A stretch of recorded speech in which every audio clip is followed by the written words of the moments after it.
তো হ্যালো বন্ধুরা, দেখো আবার নতুন ভিডিও নিয়ে চলে আসলাম। তো এটাও পুজোর ভিডিও। লাস্ট ভিডিও পর্যন্ত আর কি কালী পুজোর ভিডিও পোস্ট করেছি। এটা হচ্ছে জগদ্ধাত্রী পুজোর ভিডিও, আমাদের কৃষ্ণনগরের জগদ্ধাত্রী পুজোর ভিডিও। তো আমাদের এই যে ফার্স্ট ডে ঠাকুর দেখা শুরু হয়ে গেল। ফার্স্ট ডে বলতে আমাদের এখানে একদিনই পুজো হয়। তো পুজোর আগের দিন আমরা আর কি ঠাকুর দেখতে গেছিলাম রাতে 12টা, হ্যাঁ 12টা তো বাজবেই। তখন বেরিয়েছিলাম দুজনে ঠাকুর দেখতে। তো এই যে আমাদের প্রথম প্যান্ডেল, প্রথমে আসলে একটা ছোটোখাটো ঠাকুর দেখেছি, ওখানে ছোটোখাটো প্যান্ডেল করে আর কি ঠাকুর পুজো হয়েছে। তো এখান থেকে যে থিম শুরু হলো পুজোর, এই একটা থিম ছিল, এটা সুকান্ত পল্লী। এই যে ওখানকার ঠাকুরটা খুব সুন্দর। তো তারপরে হচ্ছে এই যে আমরা এখানে চলে গেছিলাম, এটা হচ্ছে পাঁচমাথা মোড়। এখানেও দারুণ প্যান্ডেল করেছিল, কিন্তু এত ভিড়, জ্যাম এত চারদিকে, ঢুকতে পারিনি আর কি। বেশিরভাগ প্যান্ডেলেই আমরা ঢুকতে পারিনি, কয়েকটা প্যান্ডেলে ঢুকেছি আর বেশিরভাগ প্যান্ডেলেই ঢুকতে পারিনি। এত ভিড়, গাড়ি রাখার জায়গা নেই, তারপরে এত ভিড়, প্রচণ্ড জ্যাম। আর যেহেতু একদম এটা রাস্তার উপরে ছিল, ঢুকতেই পারিনি আর কি। তারপরে মাঠে চলে আসলাম, শক্তিনগর মাঠ, এটা এমএনবি। তো সেখানে ঢুকেছিলাম, যেহেতু মাঠ, আর এত বৃষ্টি হয়েছিল, প্রচুর কাদা, প্রচুর আগের দিন পর্যন্ত বৃষ্টি নেই, সেই দিন দুপুর থেকে এত বৃষ্টি বলার মতো না। তারপরে সেদিন তো ভিজেই এসেছিলাম রাতে আর কি বাড়িতে, এত বৃষ্টি, 2-3 মিনিট অন্তর অন্তর বৃষ্টি। তারপরে এই ঠাকুরটা দেখতে চলে আসলাম, এটাও ভেতরে ঢুকেছিলাম। প্রত্যেকবার অনেকটা ভিড় হয়, তো এত রাতে বেরিয়েছিলাম বলে হয়তো এখানটায় ভিড় নেই, গাড়ি রাখার জায়গা থাকে না। তো এখানে একটু ভালোই ফাঁকা ফাঁকা দেখলাম, সেই জন্য ঢুকেছিলাম। ভেতরটা দারুণ করেছে, খুব সুন্দর, খুব ভালো লেগেছে।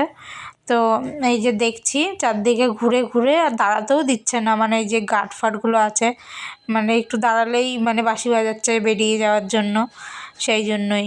তো দাঁড়িয়ে ঠিকভাবে যে একটু দেখবো, ছবি তুলবো, ছবি তো তুলিই নি আর কি বলা যায়। তো এই যে এখানটায় চলে এসেছি, এখানে বেশ খাঁচা খাঁচা টাইপের কিছু দিয়ে প্যান্ডেল করেছিল, দারুণ হয়েছিল। তারপর ঠাকুরটা দেখবো, এখানকার ঠাকুরটা দেখে এখান থেকে বেরিয়ে যাব। অনেকটা ভেতরে বড়, এই জন্য ঘুরে ঘুরে দেখছিলাম, দাঁড়াতে দিচ্ছিল না। তো এই যে ঠাকুরটা একটু ভিডিও করলাম, খুব ভালো। ওটা দেখে চলে আসার পরে এই যে এখানে এসেছিলাম, এখানে হচ্ছে কৈলাস তাণ্ডব করেছিল থিম। তো এখানে ঠাকুর দেখতে দেখতেই বৃষ্টি শুরু হয়ে গেছে। এই আগে 3টে ভালো দেখেছি, এখানে যে এসেছি খানিকক্ষণ দাঁড়ানোর পরে বৃষ্টি শুরু হয়ে গেছে।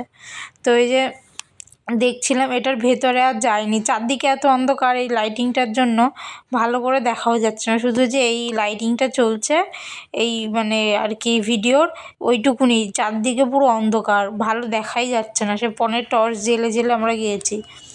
তো দারুণ করেছিল এটা, বেশ খানিকক্ষণ দাঁড়িয়ে দেখলাম, দেখার পরে আবার অন্য এক জায়গায় চলে গেছিলাম। তো রাস্তা দিয়ে যেতে যেতেই ওই প্যান্ডেলটা, ঠাকুরটার ছবি তুলেছে আর কি, রাস্তার ধারেই করছিল। তারপরে যে এই প্যান্ডেলটাতে চলে এসেছে, অন্যান্যবার অনেক ভালো করে, এই বছর অতটা ভালো লাগলো না, তবুও গেছিলাম, রেনবো ছিল ওটা। তারপরে যে রাস্তায় দেখো কত লাইটিং, প্রচুর লাইটিং, আরও তো কত লাইটিংয়ের ছবি ভিডিও তুলিই নি ওগুলো, প্রচুর। আমাদের এখানেও ভালো লাইটিং হয়। তারপরে যে এটা রাস্তা থেকে দেখলাম তাঁতিপাড়া, তাঁতিপাড়াটা দেখে আবার ওখান থেকে চলে গেলাম, এটা হচ্ছে চকের পাড়া। এখানে এখানেও ভালো একটা ভালো পাড়া, নাম করা। এই ভেতরের যেহেতু রাস্তা থেকে দেখা যায়, এই জন্য আর ভেতরে ঢুকলাম না। তো প্রণাম টনাম করে এই যে বেরিয়ে যাচ্ছি এখান থেকে। দেখছো সামনে কত লাইটিং, যেহেতু আমরা পেছন দিক দিয়ে ঢুকছি, তো লাইটিংয়ের আর কি সামনের দিকটা আমি ভিডিও করতে পারিনি। তো ওই যে দেখো এই লাইটিংটাও কত সুন্দর লাগছে, এটাই 2-3 বছর ধরে দেখছি, বিভিন্ন জায়গায় করে। আগেরবারও দেখেছিলাম আমাদের কৃষ্ণনগরে, তার আগেরবারও দেখেছিলাম, এবারও দেখলাম। পরের পার্ট নিয়ে আবার আসছি, এটা প্রথম পার্ট ছিল।